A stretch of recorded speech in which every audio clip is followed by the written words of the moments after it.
तो guys welcome to this channel. आज के इस वीडियो में हम बनाने वाले हैं एक digital clock using HTML CSS and JavaScript. आप स्क्रीन पर देख सकते हैं, आपको ये सेंटर में डिजिटल क्लॉक दिख रही है।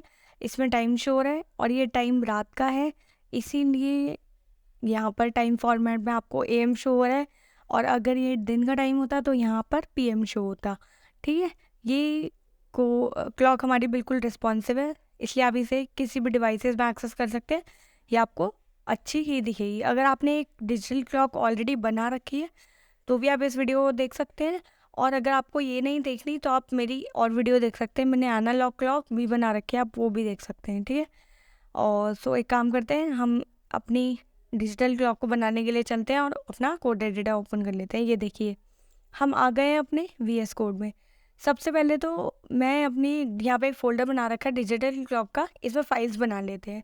मैं HTML CSS और जावास्क्रिप्ट तीनों के लिए अलग अलग फाइल्स बना रही हूँ यहाँ पर, और तीनों कोड्स मैं सेपरेट फाइल्स में इसीलिए लिख रख रही हूँ जिससे कोड मेंटेनेबल रहे। आप चाहें तो HTML फाइल में ही स्टाइल टैग और स्क्रिप्ट टैग का यूज़ करके अपना CSS और जावास्क्रिप्ट का कोड लिख सकते हैं। ठीक है, अब ये आ गया हमारा बॉयलप्लेट कोड। इसमें टाइटल लिखते हैं। टाइटल में मैं लिख रही हूँ डिजिटल क्लॉक।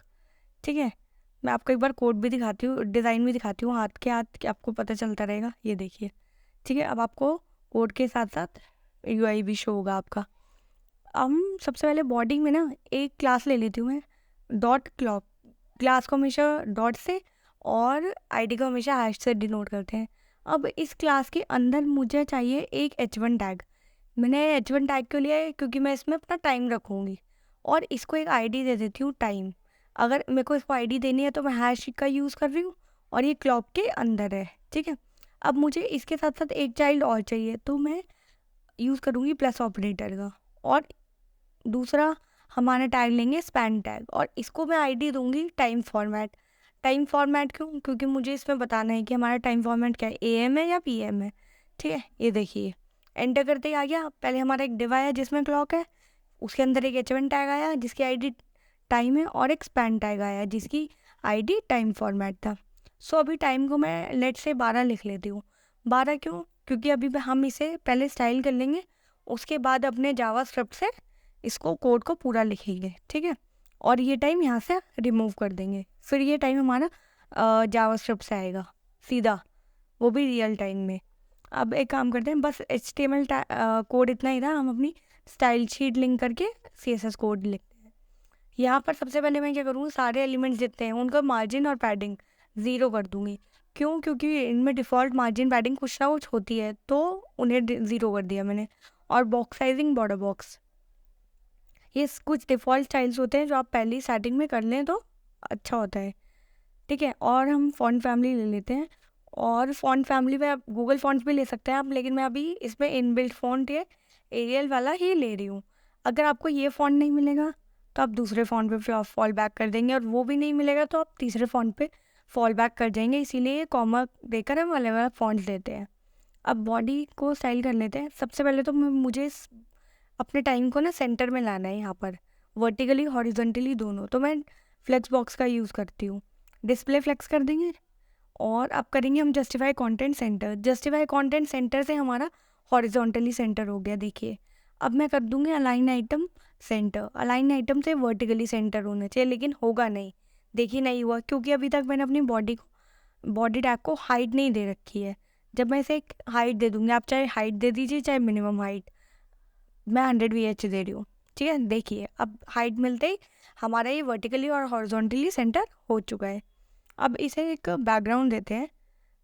ठीक है, मैं बैकग्राउंड यूज़ करने वाली हूँ, और इसमें मैं यूज़ करूँगी URL का। ठीक है, इसमें आप कोई भी URL दे सकते हैं, कोई इमेज का URL दे सकते हैं। आप इमेज अगर डाउनलोड करके लाते हैं तो, लेकिन मैं इसमें अभी URL सिर्फ इंटरनेट से एक मैंने इमेज देखी थी, उसका मैंने कॉपी करा है, इमेज एड्रेस कॉपी करा, और मैं वही पेस्ट करूँगी यहाँ पर। ये देखिए, ये मैंने पेस्ट करा। ठीक है, मैंने सिर्फ इमेज का कॉपी एड्रेस पेस्ट करा है। अपनी इमेज यहाँ पर VS कोड में मैंने नहीं रखी है, अपने फोल्डर में मैंने सिर्फ इसे इमेज एड्रेस दिया और यहाँ पे हमारी इमेज आ गई। अब मैं इसे नो रिपीट कर दूँगी तो देखिए 2 बार रिपीट हो रही थी, अब ये 1 टाइम आ चुकी है। अब इसके साइज़ को भी, अपने बैकग्राउंड इमेज जो है उसके साइज़ को कवर कर लेते हैं, क्योंकि मैं चाहती हूँ पूरी फुल विड्थ और हाइट ले ले, इसीलिए मैं कवर का यूज़ कर रही हूँ। देखिए एक बार दिखाती हूँ मैं आपको, ये देखिए फुल स्क्रीन पे, ये देखिए कितना सही लग रहा है हमारा इमेज, इतनी बढ़िया लग रही है। आप चाहे तो कोई और इमेज भी यूज़ कर सकते हैं और डाउनलोड करके भी आप अपने फोल्डर में रख के उस इमेज का आप एड्रेस भी इस यूआरएल में दे सकते हैं, ठीक है। अब एक काम करते हैं, अपने क्लॉक को स्टाइल कर लेते हैं पूरी। सबसे पहले मैं इसको एक विड्थ दे देती हूँ, इसकी विड्थ मैं 100% दे देती हूँ, ठीक है, जिससे फुल विड्थ ले लेगा। अभी देखिए यहाँ पर आ गया लेफ्ट में। अब मैं इसे मैक्स विड्थ दे देती हूँ, मैं नहीं चाहती फुल विड्थ ले पूरी, तो मैं इसे मैक्स विड्थ दे दूँगी। मैक्स विड्थ से क्या होगा, जितनी मैं मैक्स विड्थ, जैसे मैंने 380 पिक्सल सेट करी है तो ये इससे ज़्यादा विड्थ नहीं लेगा, ठीक है, मैक्सिमम ये 380 पिक्सल विड्थ लेगा। अब मुझे इसे वापस से सेंटर में लाना है तो मैं फिर से फ्लेक्स बॉक्स यूज़ करूँगी। फ्लेक्स बॉक्स डिस्प्ले फ्लेक्स करा और जस्टिफाई कंटेंट करेंगे हम सेंटर। ये देखिए सेंटर में आ गया और टाइम फॉर्मेट और टाइम भी एक रो में आ चुके हैं फ्लेक्स बॉक्स की वजह से ही, ठीक है। देखिए अलाइन आइटम सेंटर करा तो ये भी सेंटर हो गया, दोनों चीज़ें। अब एक काम करते हैं, ये दोनों चीज़ें तो सेंटर हो चुकी हैं, अब इनको ना एक बॉक्स दे देते हैं, बॉक्स शेडो दे देते हैं। आप बॉर्डर भी दे सकते हैं बट मैं इन्हें बॉक्स शेडो दे रही हूँ एक अच्छा सा इफेक्ट देने के लिए, ठीक है। तो इसकी देखिए थिकनेस दी मैंने 10 पिक्सल और इसमें कलर मैं यूज़ करने वाली हूँ RGBA और मैं देखिए 0 और इसकी ओपेसिटी रखी है 0.1 रख रही हूँ मैं। और मैं इसे सिर्फ ये नहीं, एक और बॉक्स शेडो और दूंगी, ठीक है, और वो भी मैं दूंगी 0 पिक्सल, 10 पिक्सल और 20 पिक्सल उसकी थिकनेस रखूँगी। और फिर यहीं से कॉपी कर लेती हूँ RGBA और यहाँ पेस्ट करते हैं, ये देखिए। और इसकी ओपेसिटी में 0.1 नहीं 0.7 रखूँगी, थोड़ी सी ज़्यादा। ये देखिए आपको आपकी वो दिख गई पूरी बॉक्स शेडो यहाँ पे इसके पीछे। अब एक काम करते हैं, इसे हाइट दे देते हैं क्योंकि अभी इस पर हाइट नहीं है ना, ये बहुत छोटा सा दिख रहा है। आप ये देखिए अब मैं 24 VH दे दी तो ये 24 व्यू हाइट, अपनी हाइट के अकॉर्डिंग 24 व्यू हाइट ले लेगा। ये देखिए अब हमारी सही लग रही है क्लॉक। अब हमारा फॉन्ट्स काफ़ी छोटे हैं, अभी वो भी करेंगे हम सही। और इसे बॉर्डर रेडियस भी दे देते हैं जिससे इसके कॉर्नर्स थोड़े थोड़े से सॉफ्ट हो जाएंगे, ठीक है। मतलब कॉर्नर्स अभी बहुत ज़्यादा वो है ना, तो देखिए हो गए कितने सही लग रहे हैं हम। अब एक काम करते हैं, इसके क्लॉक के पैडिंग भी दे देते हैं, थोड़ी सी पैडिंग 20 पिक्सल, ये देखिए, ठीक है। अभी आपको इसलिए नहीं दिख रही क्योंकि हमने ऑलरेडी इसे हाइट दे रखी थी, लेकिन अब बाद में चेंज करेंगे ना तो आपको शो हो जाएगी। अब एक काम करते हैं, क्लॉक के H1 टैग को जिसमें हमारा ये टाइम लिखा हुआ है 12, इसको सबसे पहले बड़ा करते हैं, फॉन्ट साइज़ देते हैं इसका। इसका फॉन्ट साइज़ मैं दे देती हूँ 3.5 रैम। रैम मैं इसलिए दे रही हूँ ऐसे ही रैंडमली, ऐसा नहीं कुछ रैम का वो है, आप चाहे तो पिक्सल भी दे सकते हैं। मैंने 3.5 रैम रैंडम दे दिया और फॉन्ट वेट में 600 दे रही हूँ, आप चाहे तो बोल्ड या बोल्डर भी लिख सकते हैं। और अब एक क्लॉक के H1 को स्टाइल कर, आप स्पैन टैग को स्टाइल करते हैं जिसमें AM लिखा है। सबसे पहले तो मैं इसकी पोजीशन को रिलेटिव करूँगी। रिलेटिव को क्यों, क्योंकि मैं चाहती हूँ ये 12 की जस्ट राइट में आ रहा है ना, मैं चाहती हूँ थोड़ा सा अबव, राइट में अबव आए इसके ऊपर, ठीक है। तो अब मैं इसे टॉप से दे देती हूँ, माइनस पे देती हूँ जिससे मैं थोड़ा सा ऊपर चाह रही हूँ इसे। सो 10% नहीं, मैं इसे थोड़ा सा और इंक्रीज़ करती हूँ, 13, हाँ 13 इज़ फाइन। देखिए टॉप से 13% दे दिया माइनस पे। और इसे मार्जिन भी देते हैं लेफ्ट से, क्योंकि अभी ये ना टाइम और इस टाइम फॉर्मेट में कोई भी डिफरेंस नहीं है, गैप नहीं है मतलब। अब देखिए अब एक गैप आ गया इसका, आप इस गैप को ज़्यादा भी रख सकते हैं, मैंने कम ही रखा है। और इसका भी फॉन्ट साइज़ मैं थोड़ा सा बड़ा करूँगी, 20 पिक्सल दे देती हूँ, देखिए अब सही लग रहा है। और इसे भी हम बोल्ड कर लेते हैं, तो मैं इसका फॉन्ट वेट दे देती हूँ 700, ठीक है। ये देखिए अब ये बोल्ड हो गया, अब ज़्यादा बेटर लग रहा है। सो ठीक है, सो ये हमारी क्लॉक रेडी हो चुकी है। बाकी अभी तो इसमें कोई चेंज करना नहीं, इससे रिस्पॉन्सिव भी बनाएंगे, इसके बाद बनाएंगे। सबसे पहले हमारे HTML CSS कोड कंप्लीट हो गया है, तो अब इसी क्लॉक का जावास्क्रिप्ट कोड लिखते हैं। और ये देखिए पूरी फुल स्क्रीन में आप देख सकते हैं इसको, क्लॉक को कितनी सही लग रही है हमारी क्लॉक। अगर आप चाहें तो इसमें पीछे इमेज कोई और भी यूज़ कर सकते हैं, मैंने रैंडमली इमेज यूज़ करी थी। अपने HTML में आते हैं और यहाँ पर बॉडी टैग से जस्ट अबव अपनी स्क्रिप्ट टैग लगाते हैं और इसमें अपनी फाइल का नाम देते हैं, हमने बनाई थी ना script.js, ये देखिए ये इसमें लिंक हो गई है। और अब हमें जावास्क्रिप्ट में क्या क्या चाहिए, एक तो हमारा टाइम चाहिए हमें, और एक ये टाइम फॉर्मेट चाहिए, ठीक है। तो इन दोनों को हमने ऑलरेडी आईडी दे रखी है, इसी से एक्सेस कर लेते हैं हमने जावास्क्रिप्ट कोड में। तो मैं एक काम करती हूँ, इसे क्लोज कर देती हूँ, अब हमें इसकी ज़रूरत नहीं है और आपको पूरा जावास्क्रिप्ट कोड शो होगा। तो मैं लिखती हूँ कॉन्स्ट टाइम और document dot gate element by I D से सेलेक्ट कर लेंगे। मैंने कॉन्स्ट क्यों लिखा, क्योंकि ये टाइम वेरिएबल चेंज तो होने वाला नहीं है, इसीलिए मैंने कॉन्स्ट कीवर्ड का यूज़ किया इंस्टेड ऑफ लेट। ठीक है, इसे कॉपी करते हैं, शिफ्ट ऑल डाउन एरो की से मैंने कॉपी करा है, और यहाँ पे आ जाएगा टाइम फॉर्मेट, और यहाँ पे भी टाइम फॉर्मेट। तो हमारा टाइम और टाइम फॉर्मेट आ चुका है। अब एक काम करते हैं, सबसे पहले मैं लगाऊंगी एक ऐड इवेंट लिस्नर, और ऐड इवेंट लिस्नर मैं डॉक्यूमेंट पे लगाऊंगी अपने, मतलब मैं किसी बटन पे नहीं लगा रही हूँ, ध्यान रखिएगा, अपने डॉक्यूमेंट पे लगा रही हूँ। और मैं इसमें कौन सा लिस्नर दूंगी, इसमें मैं दूंगी इवेंट डॉम कंटेंट लोडेड। इसका मतलब जब हमारी HTML और CSS बिल्कुल कंप्लीट हो जाए, लोड हो जाए पूरी, उसके बाद ही हमारा जावास्क्रिप्ट लोड हो, ठीक है। और इसके बाद ये एरो फंक्शन रन हो जाएगा। जैसे ही हमारी HTML CSS लोड हो जाएगी, उसके बाद हमारा ये एरो फंक्शन रन हो जाएगा, जो जिसमें हम जो भी पास करेंगे वो रन हो जाएगा। अब इसको हम एक फंक्शन देंगे सेट इंटरवल। आपने HTML पे सॉरी जावास्क्रिप्ट में पढ़ा होगा सेट इंटरवल फंक्शन। ये फंक्शन हमारे 2 पैरामीटर्स लेता है मेनली। सो 2 पैरामीटर्स क्या होते हैं, देखिए, एक तो ये होता है हैंडलर, कि आपको क्या करवाना है इस फंक्शन में। आप कुछ भी करवा सकते हैं, आप चाहे तो एक हेलो वर्ल्ड भी प्रिंट करा सकते हैं, कुछ भी करवा सकते हैं। और दूसरा पैरामीटर होता है इसका टाइम, कि कितने टाइम बाद आप चाहते हैं ये रन होता रहे। तो मैं क्या करूँगी, इसे एक फंक्शन दे दूँगी शो टाइम, ठीक है, और टाइम दे दूँगी हर 1 सेकेंड, 1000 मिली सेकेंड मतलब 1 सेकेंड। तो ये हर 1 सेकेंड के बाद हमारे शो टाइम के फंक्शन को रन करता रहेगा। अगर मैं इसे दे दूँगी ना console dot log hello world print हो, तो ये हर 1 सेकेंड के बाद हेलो वर्ल्ड प्रिंट करता रहेगा। लेकिन मैंने इसे अब शो टाइम फंक्शन दिया है, तो यही फंक्शन बार बार रन होता रहेगा हर सेकेंड में। अब एक काम करते हैं, इस फंक्शन को बना भी लेते हैं अपने, तब आपको समझ आ जाएगा अच्छे से। तो मैं इसे एक एरो फंक्शन बना रही हूँ, ठीक है, नॉर्मल फंक्शन नहीं बनाया मैंने, इसे एरो फंक्शन बनाया है। और मैं भी आपसे कहूँगी प्रेफर कीजिए आप एरो फंक्शंस का ही यूज़ करें, ठीक है। सो सबसे पहले हम एक वेरिएबल बना लेते हैं डेट, ठीक है, और न्यू डेट कीवर्ड यूज़ करते हैं। नहीं, छोटा नहीं, मुझे कैपिटल D यूज़ करना है, कैपिटल डेट, ठीक है। तो ये क्या करेगा, ये हमें ना हमारी करेंट डेट ला के दे देगा, डेट। और इस करेंट डेट में क्या होगा, हमारा डे भी होगा, वीक डे, हमारी डेट भी होगी, हमारा टाइम भी होगा, सब कुछ होगा इस डेट में, ठीक है।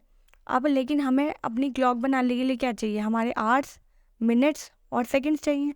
तो हम सिर्फ आवर्स, मिनट्स और सेकंड्स इस डेट फंक्शन से, ये जो डेट वेरिएबल बनाया है, इसमें स्टोर हो गए होंगे, और इससे हम अपने आवर्स, मिनट्स और सेकंड्स अपने वेरिएबल्स में स्टोर करा लेंगे।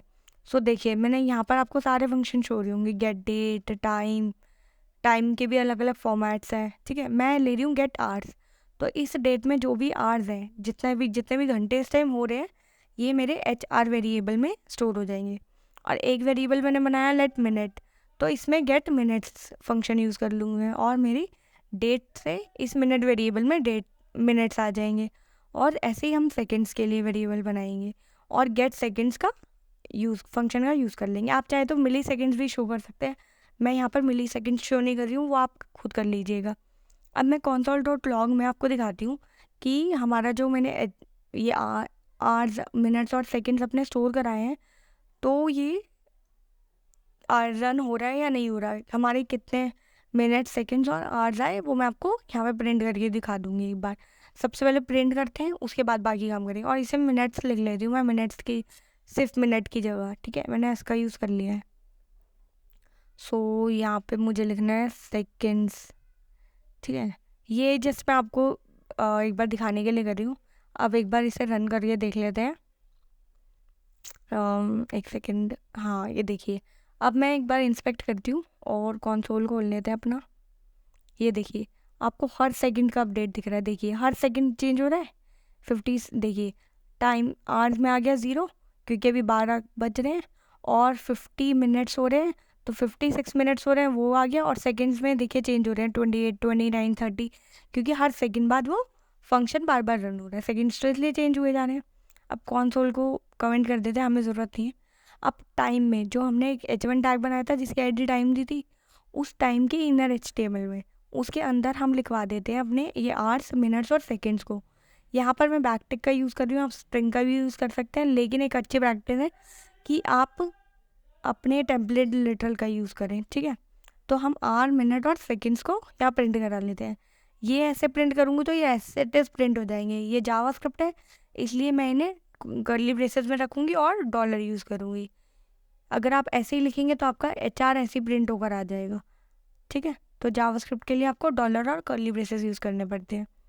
देखिए हमारा टाइम आ गया, यहाँ पर अभी 12:59 और 24 सेकेंड्स हो रहे हैं। तो ये आपको सेकेंड्स रन हो ही जा रहे हैं, हर सेकेंड्स अपडेट हो रहे हैं और टाइम एक एक मिनट बाद मिनट्स अपडेट होगा और आवर्स भी होगा, ठीक है। इसलिए ये आ रहा है। अब मुझे क्या चाहिए, जब मेरा टाइम 0 है तो मुझे चाहिए जब 0 to 9 तक है तो मैं एक 0 और अपेंड करना चाहती हूँ। उसके लिए मैं पहले ही एक चेक लगा लूँगी। अगर मेरा HR मतलब जो भी आवर्स इसमें है, अगर वो लेस देन 10 है, मतलब 0 to 9 है, तो मैं उस पर एक 0 अपेंड कर दूँगी। वो कैसे करूँगी, पहले मैं लिखूँगी 0 और फिर डॉलर HR अपना। अगर मानिए अभी हमारा हो रहा है 1 बज रहा है, ठीक है। तो एक सिर्फ वेरिएबल ना स्टोर करके मैं उसे 0 1 लिखना चाहती हूँ।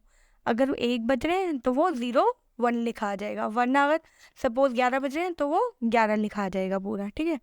अब इसे मैंने कॉपी कर लिया है और ऐसे ही हम हर ये जैसे हमने आवर्स के लिए करा है, हम अपने मिनट्स और सेकंड्स के लिए करेंगे, ठीक है। और यहाँ पे मिनट्स के लिए और सेकंड्स, यहाँ पे मैंने मल्टी कर्सर कैसे लगाया है, ऑल्ट प्रेस कर कर आप जहाँ भी कर्सर लेकर जाएंगे आपका मल्टी कर्सर आ जाएगा और एक साथ आप चेंज कर पाएंगे, ठीक है।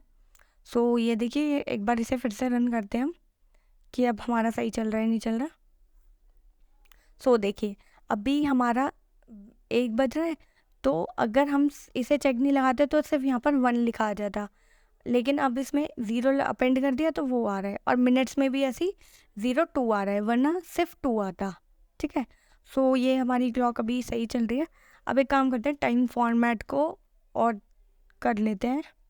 अभी तक हमने टाइम फॉर्मेट को हैंडल नहीं करा है, वो AM बाय डिफ़ॉल्ट शो हो रहा है। अब टाइम फॉर्मेट के इनर HTML में क्या करेंगे हम, अगर मेरा टाइम 12 से अबव है, ठीक है, 12 से ज़्यादा हो रहा है, तो ऑब्वियसली वो PM टाइम होगा। तो मैं उसमें एक स्ट्रिंग टैग में स्टोर करा दूंगी PM, ठीक है, और वो हमारी टाइम फॉर्मेट में आ जाएगी, वरना AM। बस इसमें कुछ भी नहीं था ज़्यादा। टाइम फॉर्मेट में अगर टाइम 12 से ज़्यादा है तो PM आ जाएगा, वरना हमारा AM स्टोर हो जाएगा, ठीक है। एक काम करते हैं, इसे दोबारा रन करते हैं हम और चेक करते हैं कि हमारी क्लॉक वर्किंग है नहीं है। ये देखिए अभी ये बाय डिफ़ॉल्ट AM इसीलिए है क्योंकि मैंने पहले भी AM लिख रखा था और अब हमारा टाइम AM ही हो रखा है, इसीलिए AM हो रखा है। अगर आप PM चाहेंगे तो PM भी देख सकते हैं। अब देखिए ये कोड हमारा रिस्पॉन्सिव चेक करते हैं कि है नहीं है। यहाँ तक तो एक बार है, एक बार इसे और छोटा करती हूँ मैं। यहाँ तक तो देखिए रिस्पॉन्सिव है, इससे छोटा करते हैं। कंप्यूटर हैंग हुआ है, ठीक है। एक काम करते हैं, अपनी स्टाइल शीट पे चलते हैं और ये रिस्पॉन्सिव नहीं है उसे रिस्पॉन्सिव बनाते हैं, ठीक है। तो मैं लिखूँगी मीडिया स्क्रीन एंड और मैक्स विड्थ। ये मेरे लैपटॉप में मैंने देखा तो ये 320 पिक्सल के बाद ना बहुत ज़्यादा अच्छा नहीं लग रहा था, 400 पिक्सल के बाद, सॉरी। सो मैंने 400 पिक्सल सेलेक्ट कर लिया और अपनी वो लगा दी मीडिया स्क्रीन, ठीक है, मीडिया क्वेरी, सॉरी। अब मैं क्या चाहती हूँ, जो मैंने क्लॉक है उसको विड्थ और मैक्स विड्थ दे रखी थी ना, तो मैं या तो विड्थ चेंज कर दूँ, उसकी थोड़ी विड्थ कम कर दूँ, या फिर उसकी मैक्स विड्थ कम कर दूँ। तो फिलहाल मैं क्या करती हूँ, मैं उसकी मैक्स विड्थ कम कर लेती हूँ। आप चाहें तो विड्थ कम करेंगे तो भी आपका काम बन जाएगा, ठीक है। अब मैं उसकी मैक्स विड्थ 260 पिक्सल कर रही हूँ, ठीक है। ये देखिए पहले 380 पिक्सल थी, अब मैंने उसकी मैक्स विड्थ कर दी 260 पिक्सल। सो और एक काम करते हैं, हमारा जो H1 टैग था जिसके अंदर हमारा वो टाइम शो हो रहा है एक्चुअल में, वो उसका साइज़ थोड़ा ज़्यादा लगा मुझे। अगर वो हमारी स्क्रीन थोड़ी छोटी हो जाती है तो मैं उसके साइज़ को भी, फ़ॉन्ट साइज़ को भी थोड़ा और छोटा कर दूँगी। हमने आई थिंक 3.5 पिक्सल रैम लिया था ना, इसे 2.6 रैम कर देती हूँ मैं आपको दिखाती हूँ। हाँ देखिए 3.5 रैम लिया था हमने, अब हम इसे कर चुके हैं 2.6 रैम, ठीक है। इससे टैब ये देखिए फॉर्मेट हो गया कोड। एक बार रन करके देखते हैं। एक सेकंड, हाँ देखिए यहाँ तक तो ठीक है, यहाँ तक भी ठीक आ रहा है अब। और इसे और छोटा करते हैं, देखिए ये अभी थोड़ा सा और इसमें कमी है। आई थिंक मुझे पैडिंग, जो हमने पैडिंग लगाई थी ना, उस पैडिंग को थोड़ा सा चेंज करते हैं। और फ़ॉन्ट साइज़ को भी मैंने फ़ॉन्ट साइज़ 2.4 रैम कर दिया है अब, ठीक है। और इस पर पैडिंग भी मैंने 20 पिक्सल दी थी ना, मैं इसकी पैडिंग कम कर देती हूँ और इसको 5 पिक्सल कर देती हूँ, ठीक है। अब देखिए अब ये 380 यहाँ पर साइज ऊपर शो हो रहा है आपको 383x570। अब इस पर हमारी क्लॉक सही लग रही है, ठीक है। और इसे थोड़ा सा और छोटा करते हैं। देखिए अब मैंने 265x570 करा, तो देखिए मेरी क्लॉक थोड़ी सी और रिस्पॉन्सिव होनी चाहिए। तो इस मीडिया क्वेरी के लिए भी इस साइज़ के लिए भी ना, इस डिवाइस साइज़ के लिए भी हम अपनी मीडिया क्वेरी रन कर लेते हैं। और मैंने देखिए इसे कॉपी करा है अभी, ये जो हमने मीडिया क्वेरी एक लगाई थी ना मैक्सफिट 400 के लिए, इसे कॉपी कर लिया है मैंने। और इसमें अब चेंजेस कर लेते हैं और दूसरी के लिए रन कर लेते हैं। अब मैं क्या चाहती हूँ, जो हमारी पहले वाली थी, मैं चाहती हूँ वो मिनिमम विड्थ 275 से चले, 275 से 400 पिक्सल तक ये वाली मीडिया क्वेरी रन हो, और ऊपर वाली हम उससे कम तक के लिए अप्लाई करवा लेंगे। तो ये 275 पिक्सल से 400 पिक्सल तक तो हमारी जो मीडिया क्वेरी लिखी थी वो रन होगी। और जो हमारी ऊपर वाली मीडिया क्वेरी है उसे रन करेंगे 274 पिक्सल तक, मतलब 0 से 274 तक ये चलेगी, उसके बाद हमारी दूसरी चलेगी, ठीक है। और ये देखिए अभी इसमें ये कमी है, सबसे पहले इसका फॉन्ट साइज़ कम करते हैं, ठीक है। और ये देखिए 2110 कर लिया मैंने, और 2.1 रैम किया था ना, इसे 1.9 रैम कर देती हूँ मैं। इसकी मैक्स विड्थ 210 पिक्सल करी थी मैंने, अब ठीक है आई थिंक। अब इससे ज़्यादा आपकी बहुत 275 पिक्सल से कम आपकी डिवाइसेस वैसे भी कितनी छोटी होंगी, ठीक है। तो हमने 2 मीडिया क्वेरी रन कर लिया उसके लिए एक की जगह, क्योंकि मुझे अपना कोड रिस्पॉन्सिव नहीं लग रहा था। और ये कोड आपको मैं डिस्क्रिप्शन बॉक्स पे दे दूँगी, आप भी अगर आपको कोड चाहिए होगा तो आप वहाँ से ले सकते हैं, ठीक है। सो ये आई थिंक ठीक है। और अपना जो, मैं आपको एक चीज़ और दिखाती हूँ, देखिए यहाँ पर हमने क्या यूज़ करा था, यहाँ पे हमने लेट कीवर्ड का यूज़ करा था ना, जब हम डेट आवर्स और मिनट्स को एक्सेस कर रहे थे। अब मैं आपको लेट की जगह सेकंड्स का यूज़ करके सेकंड्स के कॉन्स्ट कीवर्ड का यूज़ करके दिखाती हूँ। ये लेट की जगह रिप्लेस कर रही हूँ कॉन्स्ट से, और इस बार आपको रन करके दिखाती हूँ मैं। ये देखिए अब हमने बाय डिफ़ॉल्ट ये 12 बजे दिखाए थे ना 12 बार, तो हम इसे रिमूव कर देते हैं पहले तो, क्योंकि मैं नहीं चाहती बाय डिफ़ॉल्ट कुछ भी शो हो। और यहाँ से इसे रिमूव कर देती हूँ मैं, ये देखिए। और टाइम फॉर्मेट भी रिमूव कर देते हैं, हमारा जावास्क्रिप्ट से आएगा ये टाइम भी और टाइम फॉर्मेट भी। देखिए ये एम्प्टी है, क्यों? क्योंकि अभी मैंने कॉन्स्ट कीवर्ड का यूज़ किया। कॉन्स्ट कीवर्ड क्या कर रहा है, हमारा टाइम चेंज ही नहीं हो रहा है, एक बार स्टोर हो गया वही है, वो चेंज ही नहीं हो रहा, टाइम अपडेट नहीं हो पा रहा है, इसीलिए आपको टाइम शो नहीं हो रहा है। और अगर हम यहाँ लेट का यूज़ करेंगे तो हमारा टाइम चेंज होता रहेगा। ये फ़र्क होता है हमारा लेट और कॉन्स्ट कीवर्ड में, आपने जावास्क्रिप्ट पढ़ी होगी तब पढ़ा होगा। ये देखिए अब हमारा लेट कीवर्ड यूज़ करा तो हमारी डिजिटल क्लॉक फिर से रन होने लग गई, ठीक है। सो गाइस हमारी क्लॉक बिल्कुल रेडी है। अगर आपने इस वीडियो को अभी एंड तक देखा तो आपने डिजिटल क्लॉक बनाना तो सीख ही लिया।